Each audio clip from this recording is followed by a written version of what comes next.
Morning. स्वागत है आपका पवन वाग एकेडमी चैनल पर और मैं हूं आपका इंग्लिश दोस्त परमेश्वर सराटे।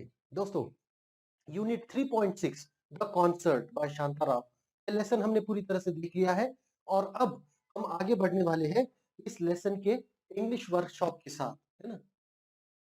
इंग्लिश वर्कशॉप, चलिए तो इस वर्कशॉप के क्वेश्चंस अब हम देखने वाले हैं, ठीक है। तो चलिए पहले क्वेश्चन से शुरुआत करते हैं। हु सेड टू होम, है ना। Who said to whom, ठीक है। उसमें है ए वाला जो है, मैं तो सेंटेंसेस नहीं लिखूंगा, मैं सिर्फ लिखूंगा answers. We mustn't missed the chance, we mustn't miss the chance, ये किसने कहा? ये अनंत ने, अनंत सेड टू मीता, है ना।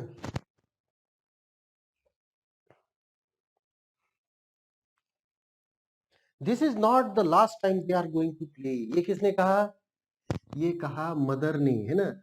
जब उसने बहुत ही कहा कि मुझे जाना ही है, मदर सेड टू अनंत, है ना। वो कहती है कि ऐसा कुछ नहीं, आप ठीक हो जाओ पहले, और जब आप ठीक हो जाओगे तो ऐसा कोई नहीं है कि पंडित जी सिर्फ आखिरी बार बंबई में शो कर रहे हैं, इसके बाद भी उनके बहुत सारे शोज होंगे। तो जब आप अच्छे हो जाओगे तब हम पंडित जी का शो देखने चलेंगे, बिल्कुल जाएंगे। A walk in the park might make have a walk in the park might make you feel better. That is what a walk in the park might make you feel better. ये है sentence जो aunt Sushila ने कहा था। किससे? Aunt Sushila to, किसको कहा था? स्मिता, है ना, आनंद की बहन। जब वो वहां पर खड़ी थी तो जब बातें हो रही थी, उनकी उनकी माँ उनसे कह रही थी कि, आनंद से कह रही थी कि बेटा जब आप ठीक हो जाओगे तब हम दिखेंगे वगैरह वगैरह, और वो कह रही थी कि मैं अकेली नहीं जाना चाहती, मैं उसे भी लेकर जाना चाहती हूँ। तो वो बहुत ज्यादा इमोशनल हो चुकी थी। तब उसकी आंटी उससे कहती है कि भाई जाओ नीचे पार्क में जाकर थोड़ा घूम लो, तुम्हें अच्छा लगेगा। Tomorrow morning we perform for the boys, ये किसने कहा? उस्ताद, उस्ताद जी टू पंडित जी। अभी देखिए यहाँ पर हमने, उसमें हमने क्या किया है, सिर्फ नाम नाम नहीं लिखे। उस्ताद जी टू पंडित, उस्ताद अल्लाह रखा खान जी टू पंडित रविशंकर जी, है ना। ठीक है, चलिए आगे बढ़ते हैं।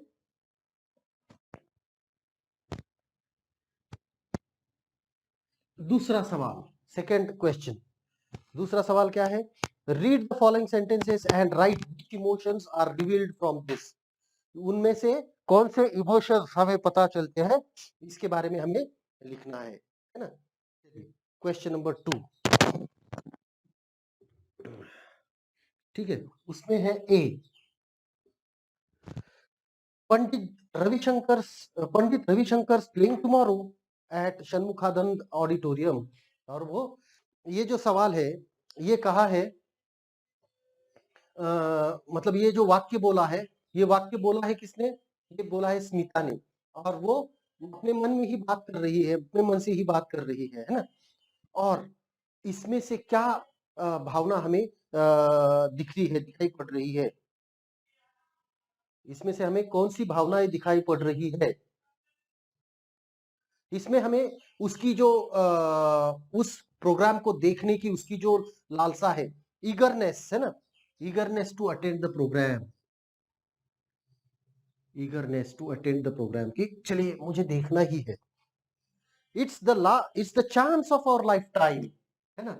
ये चांस हमारे जीवन का हो सकता है, एक में ऐसा चांस हो, क्योंकि इसके बाद शायद हमें देखने को नहीं मिले।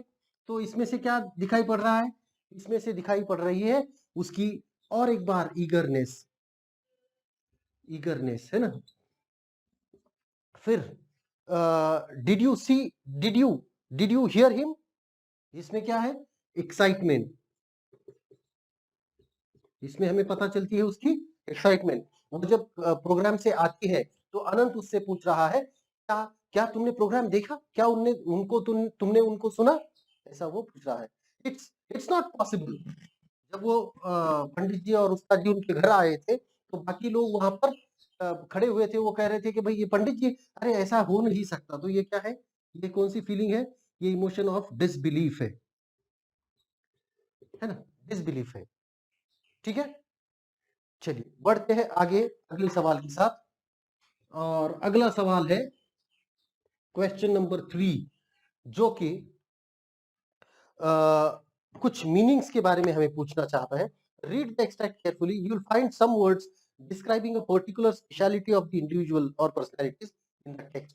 Explain the meaning of the following words given in the table with reference to the particular personality mentioned in the text. मतलब हमें कुछ वहां पर जो नाम है या वर्ड्स दिए गए हैं, मैस्ट्रो, मैस्ट्रो, उसके बाद में पंडित, उसके बाद में उस्ताद, और आखिर में मुस्टैच्यूड, है ना।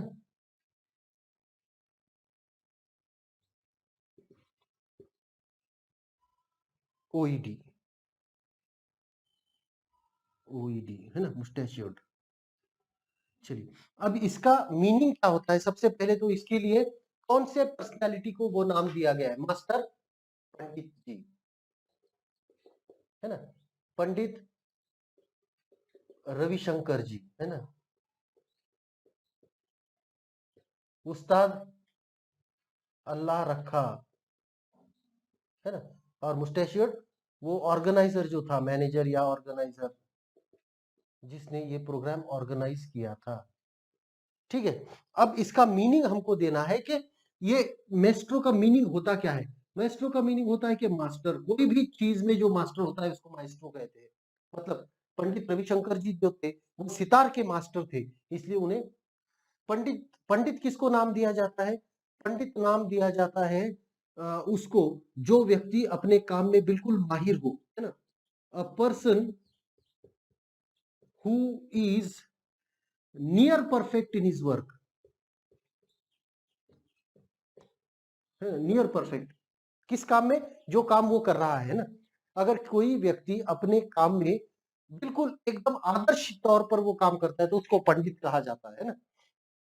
उसके बाद में उस्ताद किसको कहते हैं, उस्ताद देखिए वैसे देखा जाए तो टीचर को उस्ताद कहते हैं ना, उस्ताद टीचर को ही कहते हैं। अब टीचर कौन होता है, फिर से जो नियर परफेक्ट होता है अपने काम में, जो बिल्कुल एकदम परफेक्ट होता है, उसी को हम टीचर कहते हैं। उस्ताद अल्लाह रखा, उस्ताद ये टीचर को संबोधन यूज किया जाए। मुस्टैच्यूर्ड, अब मुस्टैच्यूर्ड का मतलब क्या होता है कि वो पर्सन हैविंग क्या कहते हैं, बुशी मुस्टैचेस, है ना, पर्सन वो दिया भी वैसे, पर्सन हैविंग बुशी, मतलब ऐसे घने, काली घनी मूछे जिसकी होती है, घनी मूछे होती है, बुशी मुस्टैच है ना, जिसकी काली बुशी मुस्टैच होती है उनको कहा जाता है मुस्टैच्यूर्ड। ठीक है, चलिए अब चलते हैं आगे और अगला सवाल है क्वेश्चन नंबर 4, जो हमको पूछ रहा है, describe the condition of Smita when she was going towards the stage. Smita जब प्रोग्राम खत्म होने के बाद स्टेज की ओर जा रही थी, पंडित जी को और उस्ताद जी को रिक्वेस्ट करने के लिए कि क्या मेरे भाई के लिए आप मेरे घर पर आकर के प्रोग्राम करेंगे, उसको पूछने के लिए जब वो जा रही थी उसकी कंडीशन क्या थी। तो कुछ चार हमें वहां पर अलग अलग इमोशंस बताने हैं। The heart was beating loudly, the heart was beating loudly, ठीक है, हार्ट लाउडली बीट कर रहा था, पैर कांप रहे थे, हर लेग्स ट्रेम्बल्ड, है ना, उसका जो गला था वो सूख रहा था, है ना, थ्रोट पार्च्ड, है ना, मतलब बात करने की। और आखिर में हम कह सकते हैं कि शी वॉज करेजियस इनफ, है ना, गैदर्ड करेज, हम ऐसा कह सकते हैं, शी गैदर्ड करेज। ठीक है, तो इतनी सारी चीजें उसके साथ हो रही थी, मतलब उसको डर भी लग रहा था, पर अपने भाई की खातिर उसने वो डर जो है वो पीछे रख दिया, और जाते हुए जाकर के आखिरकार उसने पंडित जी को और उस्ताद जी को हम कह सकते हैं कि मना ही लिया, और उन्होंने उसकी बात सुन करके उसके भाई के लिए वहां पर प्रोग्राम उनके घर में किया। ठीक है, चलिए आगे बढ़ते हैं। Question number 5। Question number, the whole story revolves around Anant, और ये जो पूरी की पूरी जो कहानी है वो अनंत के इर्द गिर्द घूमती है। अब हमें अनंत पर एक छोटा सा पैराग्राफ लिखना है, और वो पैराग्राफ आपको लिखना है। मैं आपको सिर्फ कुछ ओरली बातें बताने वाला हूँ। क्या है ओरली बातें, क्या है? तो उसके हमें देखिए पॉइंट्स के आधार पर ये सारी चीजें बनानी है। तो एक है उसकी हेल्थ, है ना। नंबर 2 है उसकी disease.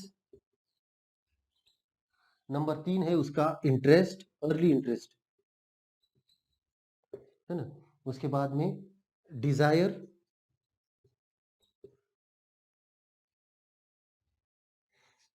Desire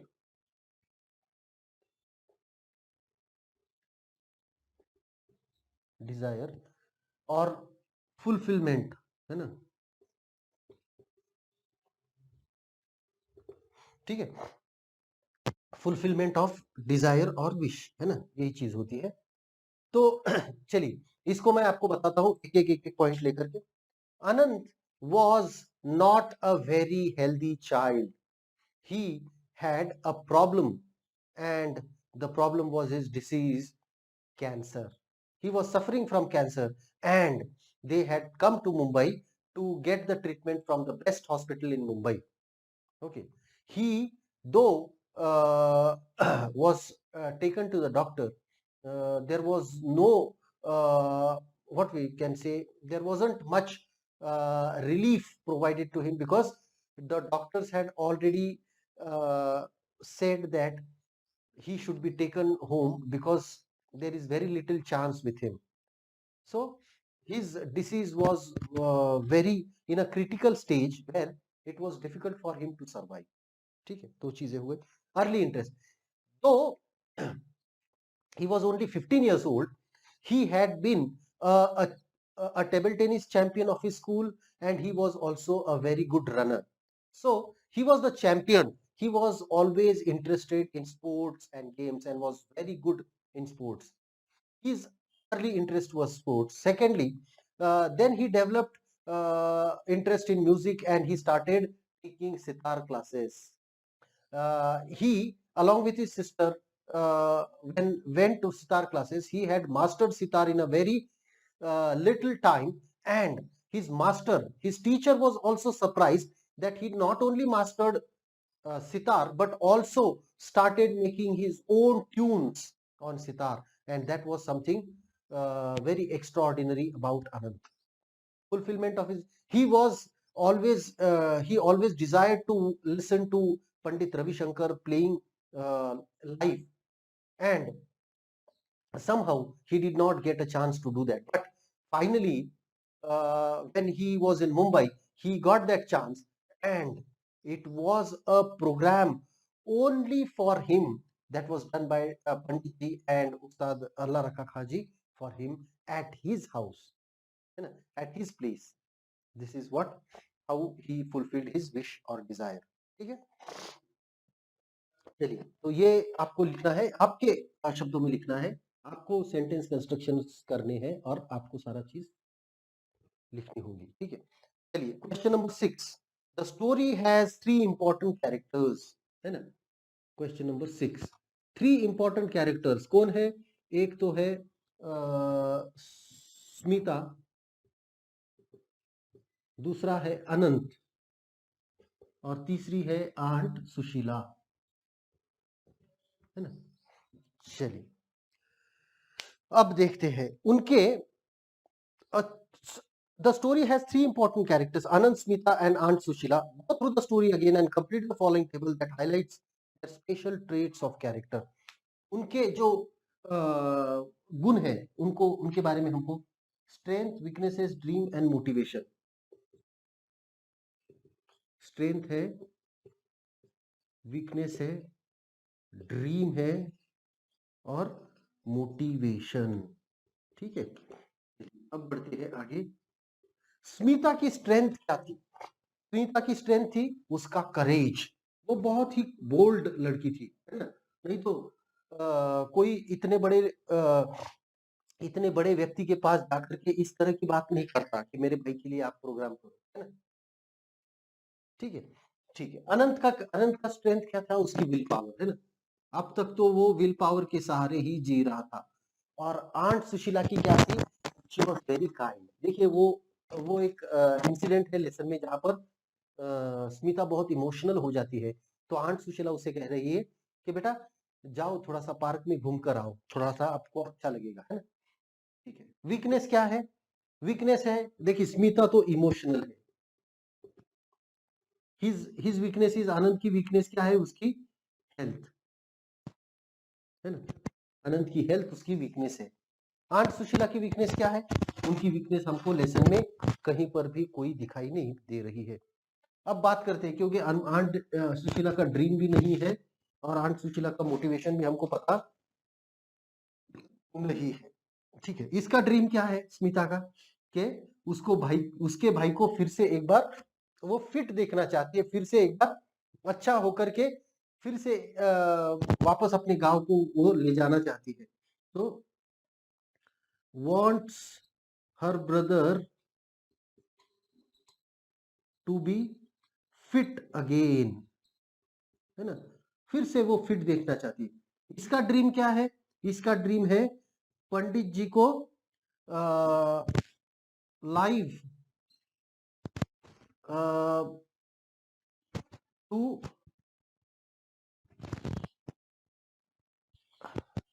to attend concert of Pandit ji, है ना। पंडित जी का कॉन्सर्ट अटेंड करना उसका ड्रीम है। और मोटिवेशन क्या है? Her her motivation is love, love for her brother, है ना। Love for brother and his motivation is love for music, है ना। ठीक है ना। तो इस तरह से हम देख चुके हैं सिक्स्थ क्वेश्चन। अब चलते हैं और बढ़ते हैं क्वेश्चन नंबर 7 की ओर। ठीक है, देखो मैं ज्यादा वक्त इसमें नहीं दे रहा हूं आपको, क्योंकि बहुत सारी चीजें लिखनी होती है, तो आप उसको वीडियो को पॉज करके भी आप आंसर्स देख सकते हो, है ना। The two contradictory pictures are depicted in the story. Discuss in pairs and describe them in your own words from the in front of the class. अभी इसमें क्या करना है? इसको आपको सेंटेंस कंस्ट्रक्शन करना होगा और खुद आपको अपने वर्ड्स में उसको बताना होगा। दो कॉन्ट्राडिक्टरी है, दो कॉन्ट्राडिक्टरी चीजें कौन सी है? The text has a big collection of Indian words. Indian words है जिसमें दिए हुए, तो कौन कौन से इंडियन वर्ड्स है? तो वो हम पहले बता देते हैं। रागा, है ना, राग सबसे पहला तो है राग। फिर है नहीं, ये तो टेक्स्ट में नहीं दिए गए, इस टेक्स्ट से अलग हमको ढूंढने हैं कौन से इंडियन वर्ड्स है।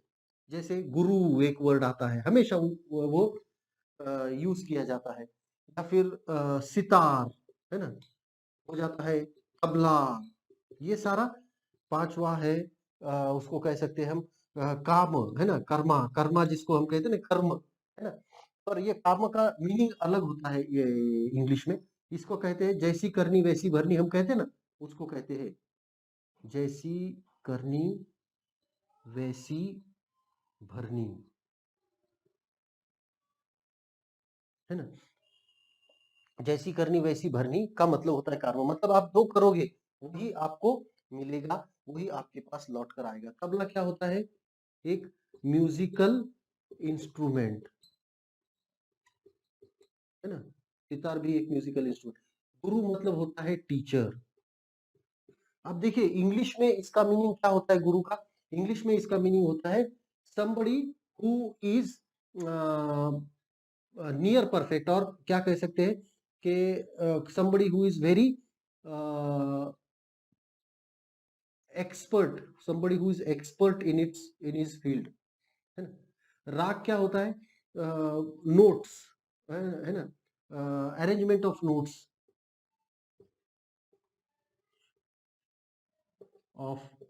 नोट्स, म्यूजिकल नोट्स, है ना। राग क्या होता है कि ये जो सप्त सुर होते हैं वो एक खास ट्यून में बांधे जाते हैं, उसको राग कहा जाता है ना। ठीक है, क्वेश्चन नंबर 6। चलिए क्वेश्चन नंबर 7 हो गया, 8 हो गया। अब चलते हैं क्वेश्चन नंबर 9 की ओर। और क्वेश्चन नंबर 9 है, ऑप्शंस हमको चुनने हैं। ठीक है, choose appropriate adverb, choose appropriate adverb 9A। Appropriate adverb चुन करके हमको भरने हैं वहां पर। शी स्पोक इन अ, है ना, पहला है she spoke in N dash tone.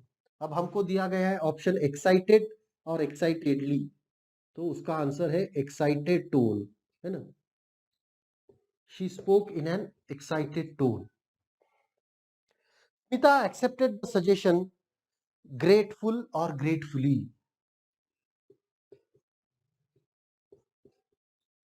Gratefully, है ना। Smita accepted the advice, the suggestion gratefully. चलिए तीसरा है, they gave him whatever made him happy, है ना। मेड हिम हैप्पी, हैप्पीली या happy, whatever made him happily is wrong, whatever made him happy. He ran fastly या fast, he ran fast, fastly नहीं होता है, ही ran fast. Adverb ही होता है। देखिए, एडवर्ब एक ऐसा वर्ड है जो कि किसी भी वर्ड को एल वाई जोड़ करके, मतलब जब आपको करना होता है तो उसको एल वाई जोड़ करके हम एडवर्ब तैयार करते हैं। पर जरूरी नहीं है कि हर एडवर्ब एल वाई से ही खत्म हो, जरूरी नहीं है ना। He would become a dash sitarist someday. He would become a great sitarist, है ना, great sitarist someday. और लास्ट में है, life went out of him gently. Life went out of him gently. धीरे से, आराम से उसके प्राण जाते रहे, है ना।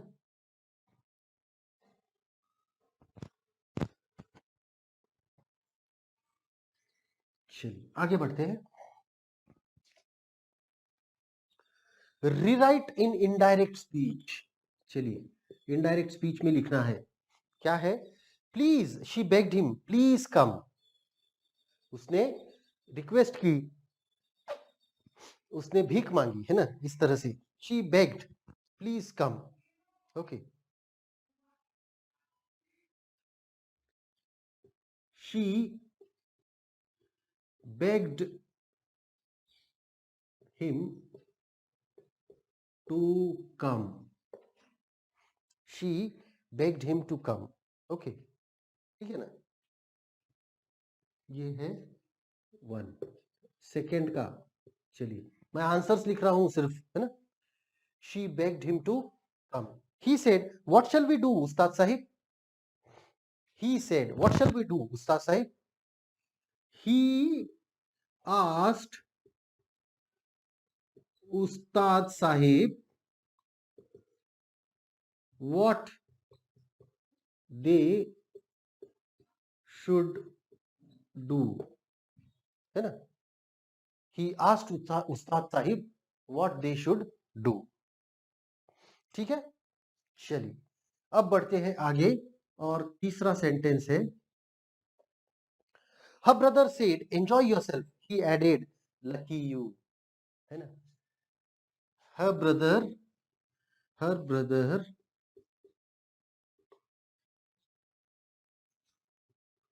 called her lucky and added that